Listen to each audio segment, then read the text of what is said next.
마태복음 7장 15절부터 27절까지. 거짓 선지자들을 삼가라. 양의 옷을 입고 너희에게 나오나 속에는 노략질하는 일이라. 그의 열매로 그들을 알지니 가시나무에서 포도를 또는 엉겅퀴에서 무화과를 따겠느냐. 이와 같이 좋은 나무마다 아름다운 열매를 맺고 못된 나무가 나쁜 열매를 맺나니 좋은 나무가 나쁜 열매를 맺을 수 없고 못된 나무가 아름다운 열매를 맺을 수 없느니라. 아름다운 열매를 맺지 아니하는 나무마다 찍어 불에 던지우리라. 이러므로 그의 열매로 그들을 알리라. 마태복음 7장 15절에 거짓 선지자들을 삼가라. 양의 옷을 입고 너에게 나오나 속에는 노략질하는 일이다. 이 거짓 선지자의 본질을 얘기하고 있습니다. 양의 옷을 입어서 누구나 겉으로 보기에는 선하게 보이고 착하게 보인다는 얘기입니다. 그러나 실제로는 뭐라고 그랬냐면 속에는 노략질하는 이리가 있대요. 노략질하는 이리가 있답니다. 여러분들의 육적인 물질뿐만 아니라 영혼까지 도둑질해 갑니다. 거짓 선지자는. 그러나 겉으로는 양의 옷을 입어서 겉으로 보기에는 구분하기가 쉽지 않다는 겁니다. 예수 그리스도가 어떻게 그러면 거짓 선지자를 구분을 하느냐? 어떻게 구분하냐면 16절에 그의 열매로 그들을 알지니 그랬어요. 그의 열매로 알라는 얘기입니다. 이 열매, 여기선 두 가지 예를 들었죠. 포도와 무화과. 이 열매를 비유를 들으면서 그의 열매로 거짓 선지자인지 아닌지 알라는 얘기입니다. 무화과 같은 경우는 회개라고 그랬어요. 무화과 나무와 예수 그리스도라는 동영상에서 자세히 설명을 했죠. 회개를 상징한다 했어요. 그래서 예수 그리스도가 무화과 나무에서 열매를 따먹으려고 했는데 무화과가 잎사귀만 있고 무화과가 없었죠. 그래서 저주에서 말라 죽었죠. 왜 무화과가 회개의 열매를 뜻하는지 자세하게 얘기했습니다. 그 동영상을 참조해 주시고, 예수님은 생명의 참 포도나무라고 하죠. 생명. 그래서 이 포도는 생명을 뜻해요. 생명. 생명은 예수 그리스도 십자가의 피 하나밖에 없어요. 예수 그리스도가 십자가의 피로 죽을 수밖에 없는 나의 죄, 인간의 죄를 짊어지고 나무에 매달려 저주를 대신 받으시고 죽으셨다가 3일 만에 부활하셔서 우리 죄를 사하시죠.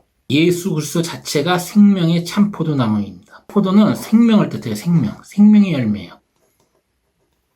그래서 거짓 선지자인지 아닌지 이것을 구분하는 것은 하나님의 말씀을 전한다고 하는 사람들이 모세의 율법을 통해서 우리들에게 죄를 깨닫게 하고 이 죄를 예수 그리스도의 십자가의 도 앞에 가지고 와서 회개를 하게끔 만들어서 우리에게 포도인 생명을 얻게 하는 선지자냐 아니냐 이걸로 구분된다는 겁니다. 이것을 말하지 않고 다른 말, 자기 말을 하는 사람은 거짓 선지자라는 얘기예요. 이것을 말하는 사람은 참 선지자죠. 마태복음 7장 20절에 보면 그의 열매로 그들을 구분하라 이렇게 돼 있어요. 그리고 19절에 보면 아름다운 열매를 맺지 않은 나무마다 찍어 불에 던지운다. 불에 던지운다는 얘기는 여기서도 일반 성도들을 얘기하는 게 아니에요. 말씀을 가진 자, 선지자로서 역할을 해야 될 사람이 이런 회개의 열매, 생명의 열매를 맺는 말씀을 안 하면 불에다 찍어서 던지운다는 심판의 말이에요. 예수님 입에서 직접 나온 말씀입니다. 여기서 말하는 열매는 하나님의 말씀을 뜻해요. 어떤 종류의 말씀을 뜻하는데 여기서 포도와 무화과를 비유 들었으니까 회개와 생명의 열매, 즉 모세율법으로 죄를 깨닫게 하고 그 죄를 깨닫게 해서 십자가의 앞에서 자기 죄를 자복하게 만들고 회개해서 예수 그리스도와 하나님과 연합하게 만드는 그런 쪽으로 인도하는 자만 참 선지자라는 얘기입니다. 그렇지 않은 자들은 뭐예요? 거짓 선지자. 그들은 양의 옷을 입고 겉으로 보기는 착한 척, 하나님의 선지자인 것처럼 목자인 것처럼 그러지만 속에는 여러분들의 물질과 영혼을 약탈하고 노력질하는 일이라는 얘기입니다. 미가서 3장 5절에서 6절 내 백성을 유혹하는 선지자는 이에 물면 평강을 외치나 이에 물다는 얘기는 뭐냐면 그 선지자에게 어떤 돈이나 금전적인 이익을 주는 거예요. 이익을 주면 평강을 외친대요. 평강을. 하나님이 너에게 복을 줄 것이다. 평안할 것이다. 이런 얘기를 하는 거예요. 평강을 외치나 그 입에 무엇을 채워주지 아니하는 자에게는 전쟁을 준비하느노다. 이런 선지자에 대해 여호와께서 가라사대 그러므로 너희가 밤을 만나려니 이상을 보지 못할 것이요 흑암을 만나리니 점치지 못하리라 하셨나니 이 선지자 위에는 해가 져서 낮이 캄캄할 것이라. 자기에게 어떤 이익이나 돈을 주지 않으면 화가 있을 것이다. 재앙이 있을 것이다. 이런 전쟁을 준비한다는 얘기예요. 그런 사람들 많죠. 하나님한테 헌금을 많이 갖다 바치지 않으면 재앙을 받아서 화를 당해서 안 좋은 일 이런 얘기를 꺼내고 그 다음에 헌금을 많이 한 사람은 하늘에 복을 많이 쌓고 하나님이 복을 주실 거다. 이런 식으로 얘기하는 거예요. 이 미가서 3장 5절에서 6절은 바로 그 얘기를 하는 거예요. 이런 자들이 거짓 선지자. 이런 자들이 거짓 선지자들이에요. 그러니까 이런 자들에게 있으면 여러분들이 물질과 영혼을 약탈당하는 거예요. 약탈당하는 거. 마태복음 24장 4절에서 5절 예수께서 대답하여 가라사대 너희가 사람의 미혹을 받지 않도록 주의하라. 많은 사람이 내 이름으로 와서 이르되 나는 그리스도라 하여 많은 사람을 미혹게 하리라. 예수 그리스도가 마지막 6월절날 잡혀 죽기 직전에 감람산에서 마지막 때에 되어질 얘기를 하죠. 근데 첫 마디가 사람의 미혹을 받지 않도록 주의하라 이러면서 거짓 선지자 얘기를 해요. 마태복음 24장 11절에 보면 거짓 선지자가 많이 일어나 많은 사람을 미혹하게 하겠으며 그래서 미혹하게 한대요. 이 미혹이라는 말은 길을 잃어버리게 하는 겁니다. 길을 잃어버리게 한다. 이 길은 뭐예요? 모세 율법으로 죄를 깨닫게 해서 그 죄를 예수 그리스도의 십자가의 피에 가지고 와서 예수 그리스도가 그 죄를 담당하시고 우리는 회개를 통해서 생명을 얻어서 하나님과 예수 그리스도와 연합하게 하는 구원의 문으로 들어가게 하는 이 길에서 잃어버리게 하는 것을 미혹이라고 합니다.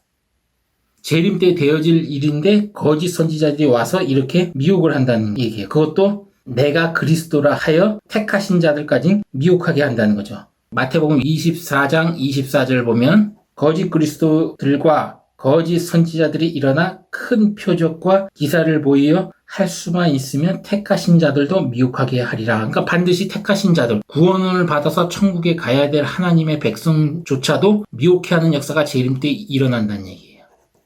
재림이 올 때, 예수 그리스도가 재림 예수를 심판하시러 올 때 그런 일이 일어난다는 거예요. 여기 보면 거짓 선지자들, 그 다음에 거짓 그리스도, 양의 옷을 입고 노략질하는 일이로서 여러분들을 영혼을 사냥한다는 얘기예요. 여호와 하나님의 뜻은 뭐예요? 아까 얘기한 대로 인간이 이렇게 모세 율법을 통해서 죄를 깨닫고 예수 그리스도 십자가의 피로 죄사함을 받아 영생에 이르게 하는 구원에 이르게 하는 문, 이게 여호와 하나님의 뜻인데 이 뜻을 말하지 않고 에스겔서 13장에 보면 자기 임의대로 말한다는 거예요. 이런 자들 뭐냐면 점친다, 점쟁이로 비유하거든요. 복술자, 점쟁이, 이런 자들을 심판한다는 내용이에요. 에스겔서 13장은. 마태복음 24장 15절에 보면 그러므로 너희가 선지자 다니엘의 말한 바 멸망에 가증한 것이 거룩한 곳에 선 것을 보거든 그때 유대에 있는 자들은 산으로 도망할지어다. 이 멸망에 가증한 것이 거룩한 곳에 선 것을 보거든. 이 거룩한 곳은 뭐예요? 하나님의 말씀이 있어야 될 자리고 예수 그리스도의 십자가의 피의 은혜가 있어야 할 자리에 이 멸망에 가증한 것이 쓰면 어디로 가? 유대에 있는 사람들, 유다에 있는 사람들, 이게 뭐예요? 하나님의 백성을 뜻하죠. 영적으로 해석하면 영적 이스라엘 백성들이 어디로 도망가라는 거예요? 산으로 도망가라는데 여기는 여호와의 산입니다. 이 당시 역사적인 의미로는 스룹바벨 성전을 파괴한 수리아의 왕인 에피파네스, 이자가 하나님의 거룩한 성전에다가 제우스 신상을 세우죠. 1차적으로는 이게 이루어졌는데 영적인 멸망이 가증한 것이 뭐냐? 하나님이 이 멸망이 가증한 것을 어떻게 정의하는지 한번 보죠. 하나님은 멸망이 가증한 것이 어떻게 얘기하는지 신명기 18장 9절에서 14절까지 보겠습니다. 18장 9절 내 하나님 여호와께서 내게 주시는 땅에 들어가거든 너는 그 민족의 가증한 행위를 본받지 말 것이니 여호와 하나님이 모세에게 가나안 땅에 들어갔을 때 그 가나안에 있는 민족들의 가증한 행위를 본받지 말라고 얘기하는 거죠. 10절 그 아들이나 딸을 불 가운데로 지나가게 하는 자나 이거는 불에다가 태운다는 얘기예요. 불에 태워서 제사를 지낸다는 얘기예요. 복술자나 여기 봐요. 점치는 자 나오죠. 복술자. 길흉을 말하는 자나 길사와 흉사를 말하는 자. 기복신앙을 말하죠. 이것도. 그다음에 요술을 하는 자나 무당이나 진언자. 이 진언자는 무엇을 뜻하냐면 주문을 외워가지고 마법을 거는 자를 말하네요. 이 진언자는. 그 다음에 귀신 들려서 점을 치는 자 또는 귀신 들려서 과거 일을 말하는 자, 이 신접자, 우리 거꾸로 지금은 접신자라고 얘기하죠. 접신자. 그 다음에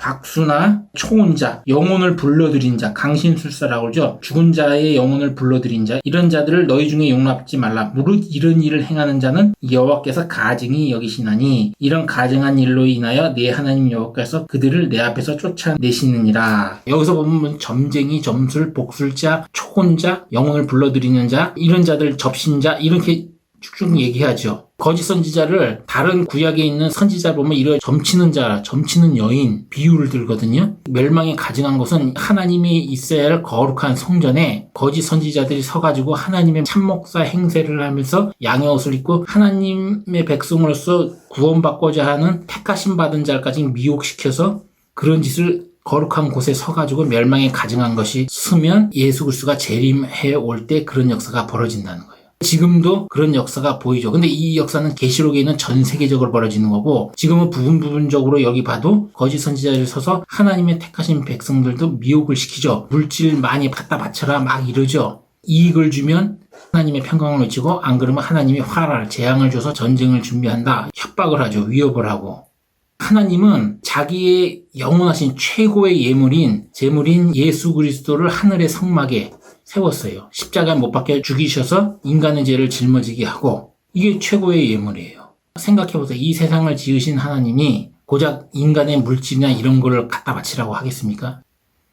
예수 그리스도의 피의 은혜가 없으면 거짓 선지자다. 아무리 성경을 그럴듯하게 해석을 해도 왜냐하면 근본적으로 우리 인간들이 성도들이 하나님의 아들로서 영생하고 구원의 길로 갈 수 있는 유일한 길은 바로 십자가의 도입니다. 예수 그리스도의 십자가의 피의 은혜. 이 피의 은혜를 자기가 이 피의 은혜에 눈물 흘리고 회개하려면 반드시 이 모세의 율법이 필요해요. 왜? 죄를 깨달아서 죄인이 되어야 하니까. 구약에서 가장 큰 선지자 하면 모세예요. 모세보다 더 큰 선지자는 없습니다. 왜? 우리 인간의 죄를 깨닫게 하는 율법을 모세를 통해서 하나님이 주셨으니까 이 율법을. 율법의 의미는 이거예요. 이래서 이렇게 중요한 거예요. 율법을 통해서 우리가 의로워지려고 하는 순간에 우리는 바로 미혹돼가지고 이 십자가의 길에서 벗어나는 겁니다. 율법은 우리가 죄를 깨닫게 하기 위한 목적으로 존재하는 거예요. 지금은 예수 그리스도가 십자가에 못 박혀 죽으신 이후에는 이전까지는 율법이 하나님의 백성으로서 의로워져서 하나님의 백성이 되는 게 목적이었다면 예수 그리스도의 십자가 못 박혀 죽으신 이후에는 율법은 죄를 깨닫게 하는 용도다. 그래서 거짓 선지자들이 절대 할 수 없는 게 뭐냐면 예수 그리스도의 십자가의 피의 은혜에 죄를 회개케 해서 구원케 하는 겁니다. 왜냐하면 이렇게 하면 거짓 선지자들이 자기의 거짓 백성으로 만드는 일을 못하게 돼요. 그래서 이거는 절대 할 수가 없어요. 이거는 거짓 선지자들이. 그 어떤 것을 한다고 해도 참 선지자는 모세의 율법을 통해서 우리들을 죄를 깨닫게 하고 죄를 깨닫게 하는 게 뭐예요? 바로 무화과 나무 열매를 맺는 거죠. 마태복음 7장에 그 다음에 예수 그리스도 십자가의 은혜로 깨달은 죄를 가지고 무화과를 가지고 나와서 회개를 하면 예수 그리스도로 말미암아 생명을 준다. 포도를 준다. 포도의 열매가 맺는다. 이렇게 하는 자가 참 선지자라는 겁니다. 참 선지자. 이것만 붙들고 있으면 절대 무너지지 않습니다. 계시록에 있는 그 환란에서도 예수 그리스도 어린 양의 피를 가지고 나온 자들이 세마포를 씻어서 어떤 환란에도 이기고 나온다고 나오죠. 그리고 이런 거짓 선지자들은 요한계시록 19장 10절, 그 다음에 요한계시록 19장 20절, 그 다음에 요한계시록 20장 10절 보면 이들이 거짓 선지자들이 받을 형벌이 정해져 있어요. 불과 유황못에 던지우고 거기서 밤낮을 잠도 못 자고 괴로움을 받는다고 나와요. 한번 읽어볼게요. 요한계시록 19장 20절부터 보겠습니다. 짐승이 잡히고 그 앞에서 이적을 행하던 거짓 선지자도 함께 잡혔으니 이는 짐승의 표를 받고 그의 우상에게 경배하던 자들을 이적으로 미혹하던 자라. 이 둘이 산채로 죽지도 않고 산채로 불붙는 못에 던지우고 이렇게 나와요. 불붙는 못에 던지는다. 계시록 20장 10절 보면 또 저희를 미혹하던 마귀가 불과 유황못에 던지우니 거기는 그 짐승과 거짓 선지자도 있어 세세토록 밤낮 괴로움을 받으리라. 밤낮 동안 잠도 못 자고 계속 괴로움을 받는다. 거짓 선지자들. 참 선지자가 되는 거는 쉬운 길이 아니에요. 좁은 길이고 참 선지자가 되려면 이런 물질 강요하면 안 됩니다. 사도 바울도 이거에 대해서 예배소서에서도 얘기하고 자기가 그 천막을 지어서 그걸로 먹고 살고 어떻게든 성도들한테 부담을 안 주게 하려고 노력하는 그런 말을 많이 해요. 헌금을 하나님께 갖다 바친다는 게 아니고 연보라는 얘기가 딱 나오는데 연보는 그 당시에 예루살렘 교회와 안디옥 교회에서 기근과 핍박으로 인해서 성도들이 너무 힘들게 살아서 굶어 죽으니까 도와주는 겁니다. 예수 그리스도를 믿는 사람들 죽지 말라고. 오직 예수. 그래야 거짓 선지자의 미혹에 속지 않고 거짓 선지자는 절대 이걸 얘기할 수 없다. 만일에 어떤 자가 예수 그리스도의 십자가의 은혜를 얘기하면서 헌금을 강조해가지고 하나님께 갖다 바치라 하면 이것도 거짓 선지자예요. 오직 이 예수 그리스도의 십자가의 은혜에다 그 어떤 것도 더하면 안 됩니다. 플러스 알파를 하면 안 돼요. 하나님은 하나님의 아들로서 이것이 최고의 예물이에요. 이 어떤 것도 더하는 자는 무조건 거짓 선지자라고 보면 됩니다. 그 교인 숫자, 건물, 교회가 작든 크든 상관없어요. 요한계시록 17장에 보면 큰 음녀가 나오잖아요. 큰 음녀가 예수 그리스도의 증인과 거룩한 성도의 피로 취했다는 거예요. 그러니까 생명을 사냥했다는 거죠. 영혼을 사냥한 거예요. 요한계시록 17장 5절 보겠습니다. 그 이마에 이름을 기록되었으니 비밀이라 큰 바벨론이라 땅의 음녀들과 가증한 것들의 어미라 하였다. 그러니까 땅의 음녀들과 가증한 것. 여기 또 가증한 것 나오죠. 신명기 18장에 나온 가증한 것, 하나님이 정해준 그 가증한 것을 생각해야 돼요. 가증한 것의 어미래요. 6절에 또 내가 보매 이 여자가 성도들의 피와 예수 증인들의 피에 취한지라. 생명을 뺏은 거예요. 예수의 증인과 성도들, 구원받아야 할 성도들 영혼을 사냥해서 그 생명을 뺏은 겁니다. 영적으로 사야 될 사람들. 그 피에 취한다. 거짓 선지자들이 나중에 재림 때 이렇게 위력을 보냅니다. 미혹을 안 당하려면 오직 예수. 여기다가 헌금이든 뭐든 이런 걸 플러스 알파 시키면 안 돼요. 오직 이거. 오직 이것만 붙들고 가는 겁니다. 이 예수 그리스도의 피의 은혜로 마음 심령에다가 굳건히 이 믿음을 붙들는 상황에서 초림 예수와 재림 예수에 대해 하나님의 수많은 선지자들 통해서 예언한 말씀을 여기 어디에 적용해야 되는지 이런 걸 통해서 깨닫는 과정이에요. 이런 걸 깨달아가면 이 자체가 영적 전쟁할 때 무기가 됩니다. 말씀이 무기가 돼요. 거짓 선지자들 이길 수 있는 무기가 돼요. 그래서 자기를 지키는 일을 하게 되는 겁니다. 그 다음에 계시록 17장 5절 보면 이 큰 음녀를 바벨론이라고 그랬죠. 바벨론은 얘기했어요. 하나님의 성전을 무너뜨린 자, 솔로몬의 성전을 무너뜨린 자. 무너뜨린 자가 누구예요? 거기에는 솔로몬의 성전은 뭐가 있어요? 하나님의 언약궤가 있던, 하나님의 말씀, 하나님이 계시는 곳을 무너뜨리는 게 바벨론이에요. 그래서 이게 거룩한 곳에 서는 상징적인 의미로 요한계시록의 큰 음녀로서 바벨론이 나오는 겁니다. 이 비밀을 알려면 구약을 알아야 돼요. 거짓 선지자는 어떻게 구분한다? 그들이 양의 옷을 입고 속에는 노략질 하는 이리로 오지만 그들이 말하는 열매, 그의 열매로 알아야 된다. 즉 열매 뭐예요? 포도 열매와 무화과 나무 열매를 맺는지 이 두 가지를 보라는 겁니다. 모세의 율법을 통해서 죄를 깨닫게 해서 회개하게 하는 회개 열매, 무화과 열매, 그 회개를 가지고 예수 그리스도 피의 은혜에 죄를 내놓고 예수 그리스도가 십자가 못 박혀 주시고 내 죄를 사하셨다는 것을 믿는 믿음, 그 믿음으로 말미암아 오게 되는 생명, 영원한 생명, 포도, 이 두 가지 열매를 말하지 않는 자들은 싹 다 뭐다? 거짓 선지자. 이것이 중심이 돼야 돼요. 그리고 여기에 헌금이든 뭐든 이런 것을 알파시키면 안 된다는 거죠. 이렇게 하지 않는 나무들, 선지자들은 전부 거짓 선지자로 하나님이 불을 태워버린다는 겁니다.